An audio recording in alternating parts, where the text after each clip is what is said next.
បងជាស្មុំជូស្រងីមេតើអូនអាចឈាមជើងទៅរួចទេបើសិនគេស្រក់ទឹកភ្នែកអង្វរគិតរួចហើយមែនទេអាចកែបានទេបើលោកធ្លាប់មានរូបអូនក្បែរនៅនៅកាលជាភ្លឺបងទៅតែម្នាក់ឯងចង់បែកចិត្តសំបងនឹងមែនទេ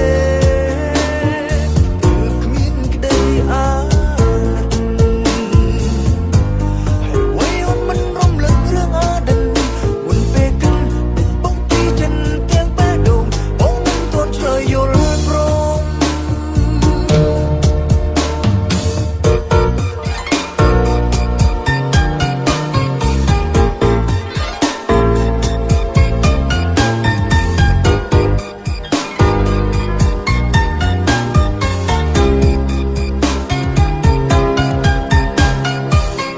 ស្រឡាញ់